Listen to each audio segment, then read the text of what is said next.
Hey there, super friends. It's Joey with Last Point Gaming. Today is Monday, March 11th, 2019. I think we got like 3 episodes in last week. I really didn't have much to talk about. But luckily, I've been conveniently provided with a topic today. So today was the banned and restricted update announcement. Wouldn't have been surprised to see Nexus of Fate on that list, but honestly wasn't terribly surprised that it wasn't either.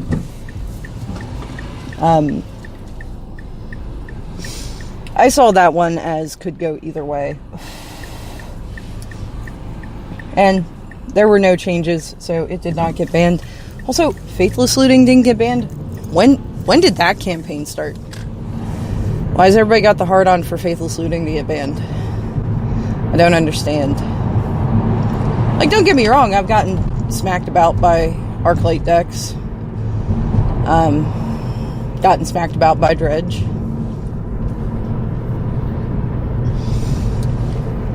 So, like, I get that that card really turns those decks on, and I don't know, 6 months ago, everybody had a hard-on for banning, the green one, Ancient Stirrings.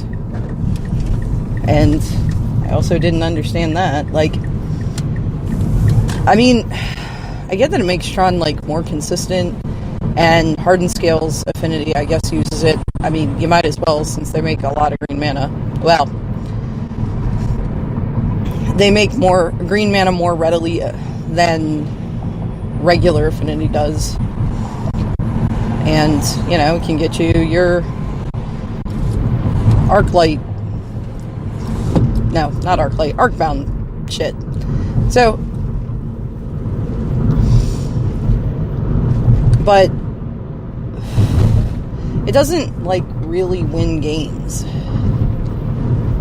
I mean, sure, it contributes to it. No question. You know, it is a way to help Tron speed up getting Tron online.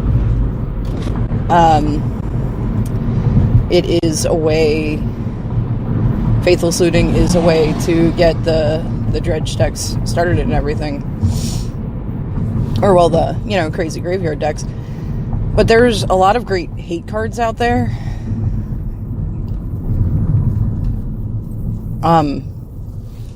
Like,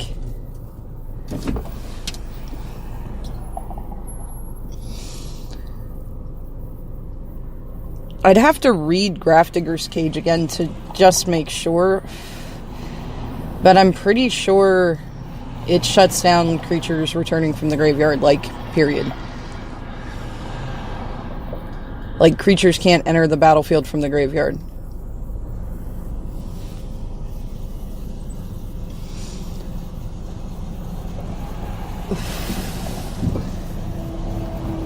I mean, like, anybody can play that spell. And it's a 1-drop.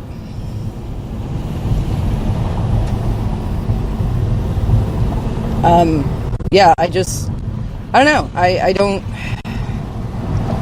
Frequently, when people start clamoring for something to be banned, I just find it exhausting.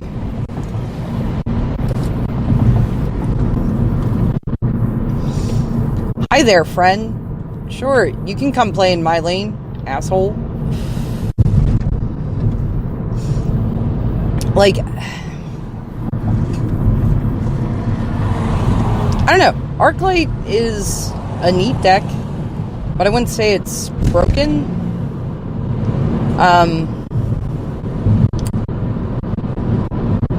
It looks like Dredge and Phoenix put up good numbers at GPLA. But they've been putting up okay numbers. Like, it's not like the top 8 was all those decks. They made up 4 of the top 8. I think there were 2 of each, if I recall correctly, because I went to look it up today.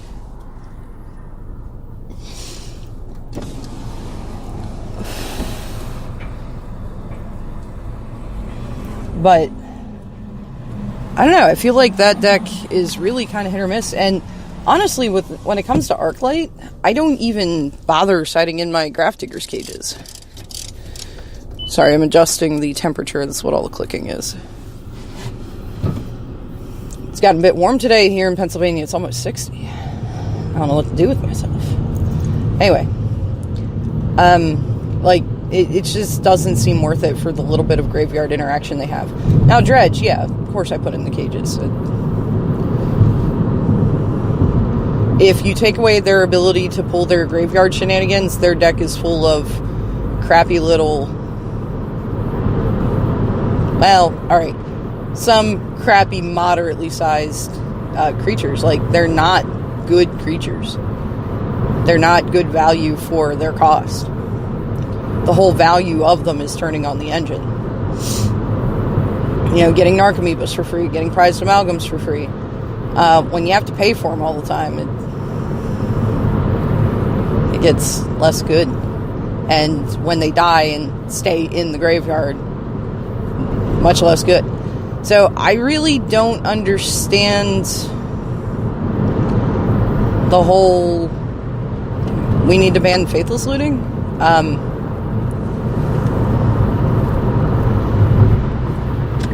It really kind of blows my mind that, like, that's the card we fixated on now. I mean, I can admit that looks like KCI, you know, that was really necessary. I didn't know much about the deck because, you know, I'd always kind of tune out when it was on camera.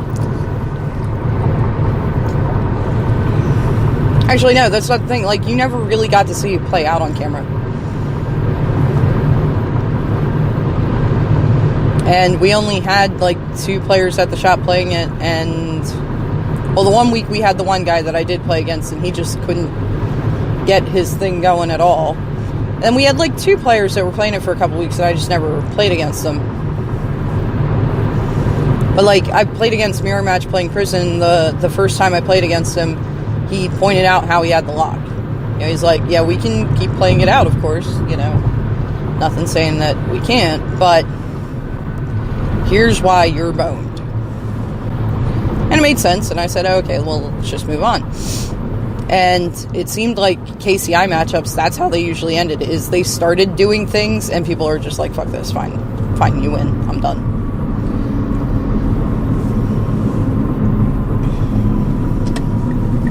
But it seemed like that deck, more often than not, assembled its pieces very quickly. And, like, I kind of think the guy that I played against who was playing it probably kept 2 bad hands. That's my assumption. Because he really didn't make any traction in either game. Because I remember sitting down with him, and I had heard he was playing KCI, and I was like, you know, so I just want you to know, I have no idea how this deck works. So when I question you, it's not that I think that you're trying to pull something over or anything. I really want to understand how it works. And he's like, okay, cool. You know, when I get the lock going, I'll show you what's going on. I'll explain everything. I'm like, okay, great. Well, he never got there. But it seems like, based on things, you know, I saw on Twitter and everything, and just how readily people scoop to that deck, that it was able to get its engine going very fast. I know Tan and Grace posted on Twitter, and he was complaining that he had the hate cards in hand. Unfortunately, they were on the play. Like, he never got an opportunity to interact.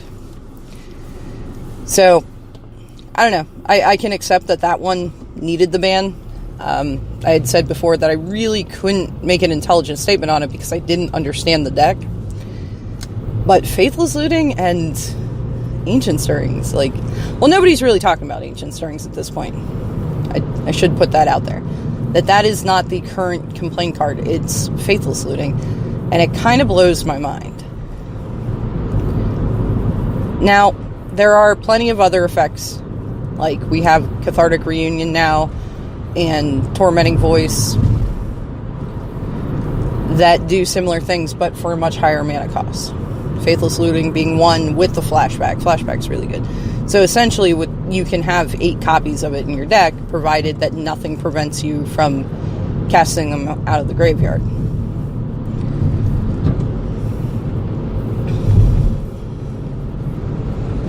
Did I make a mistake going this way? I feel like I did.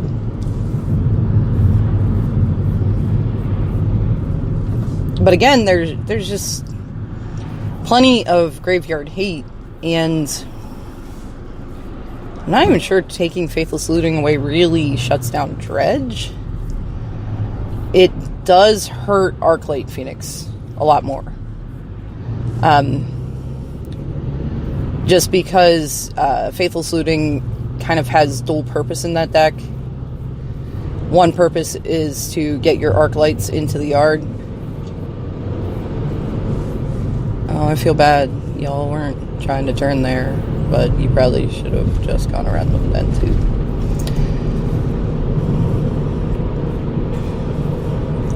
Focus. Oh my god, I'm sorry. I am so tired. On top of, having a 4-month-old at home who actually slept relatively well last night.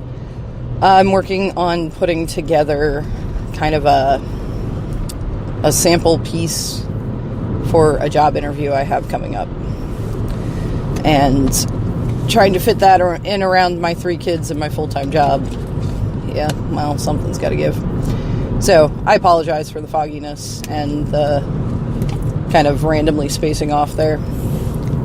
Anyway, so, yeah, Faithless Looting has 2 purposes in Arclight Phoenix.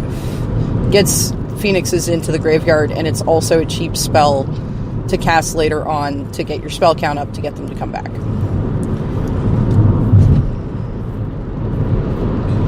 But I don't know. I just don't see it as this super menacing spell people seem to see it as. I don't see Phoenix as a menacing deck. Now, we don't see much of it in my local meta. Every once in a while when Vance comes down, I know he was really into that deck for a hot minute. I don't know if he still is. But he would come play it. I've lost to it. And I've lost to Dredge. But I've beaten Dredge. I don't think I've ever beaten Arclight Phoenix because, again, I don't play against it very often. So, maybe the reason I'm not seeing it is because it's not prevalent in my local meta, so I don't have to play against it, 3 out of 4 rounds at FNM, so I just don't see it as problematic.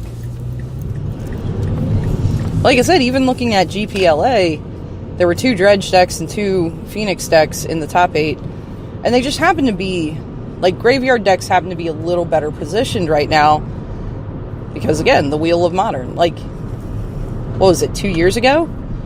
Dredge was just dominating the format. And then they banned Golgari Grave Troll, and that seemed to shut it down for a while, but it didn't even really shut it down. It's just, it was enough of a hindrance that based on the current meta, it couldn't keep being, a headliner. But again, the meta constantly shifts as to what decks are good and what decks aren't.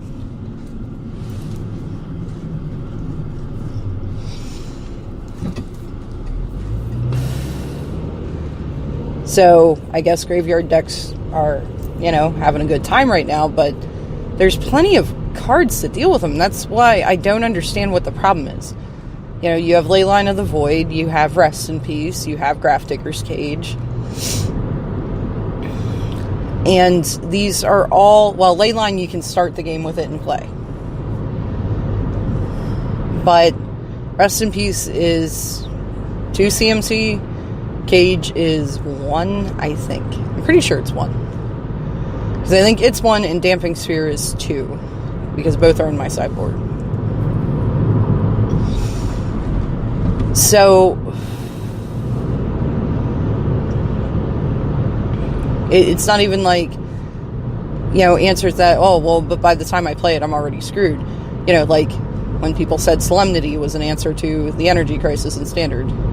No, it wasn't.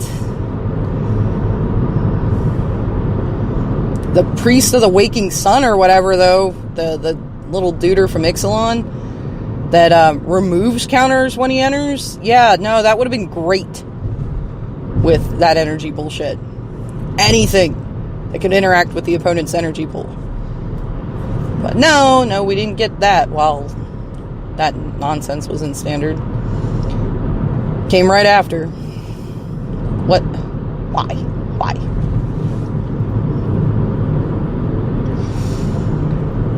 Neither here nor there, though. Yeah, I don't understand the big old hate on for Faithless Looting. Like, there are cards I hate going up against in Modern. I hate Teferi no matter what format he's in. He's somehow more of a jerk than Jace and more expensive. I don't understand. I guess it's because he's pretend more expensive.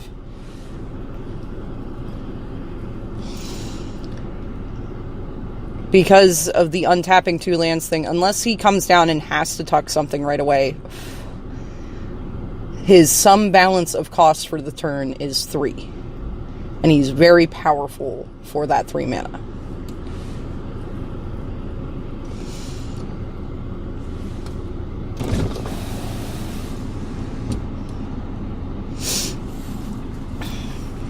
Do I think he needs banned in Modern? No.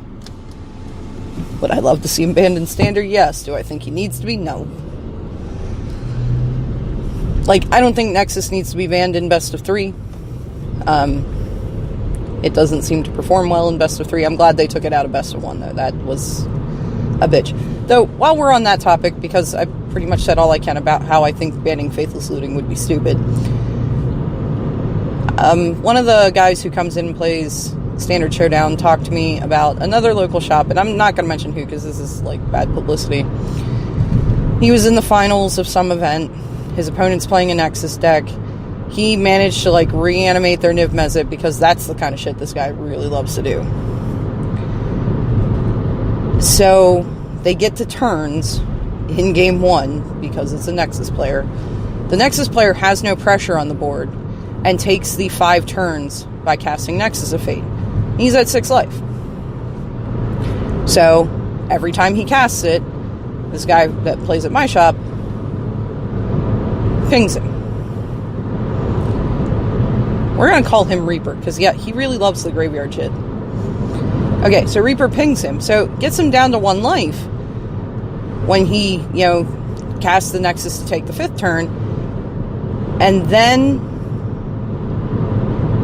during that turn, Reaper casts Vraska's Contempt on the Niv Mizzet to do the 6 point of damage. And they told him that, no, not only did he not win this game, somehow this other guy lost, or he lost the game and this other guy won because he took the 5 turns with Nexus of Fate. And, like, it was tough to get an idea of how they justified this. He said that they were saying that he chose to end his turn before the Vraska's Contempt could be cast. And that's not how that works at all. Bear in mind, Super Friends, if you shortcut through your turn, like you have no creatures to attack, so you go straight from main 1 to, okay, I'm going to pass the turn, you do still go through the combat phase, main 2, into end step. You just don't generally acknowledge it if there's no reason to. But if your opponent has an effect that it behooves them to cast it before the end step, like with prized amalgams, they, come back at the beginning of the next end step. Your combat phase and main 2 phase still happen, and they can still have priority at the ends of those phases. Secondly, with Nexus decks in a tournament setting, if they are just cycling the Nexus and, taking a bunch of extra turns, but it's not changing the game state at all, that's a slow play problem. And now at regular REL, there's not a lot done about slow play. You usually just kind of like, come on, you need to move it along. But at competitive, you'll get slow play warnings, which will eventually turn into game losses. And possibly higher sanctions than that. I don't know. But even at an F&M setting, as a judge, if this happens at your store, and your judge should likely rule that if they are going to infinite Nexus of Fate, they are going to say how many iterations they are doing. and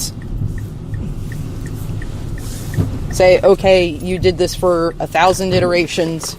It didn't change anything. Now it's your opponent's turn. Like, that can't be allowed to go on. That's... Now, if they have Teferi in play or Niv Mizzet or whatever, that's something that's affecting the game state other than, I'm just going to keep taking turns until you concede. Yeah, shit like that works on Arena. It don't work in the real world. So, keep that in mind. Again, I'm real sorry for how disjointed and everything this was, but here we are. As always, if you made it this far with me, especially on a day like today, thanks for listening, and hopefully I'll talk to y'all tomorrow.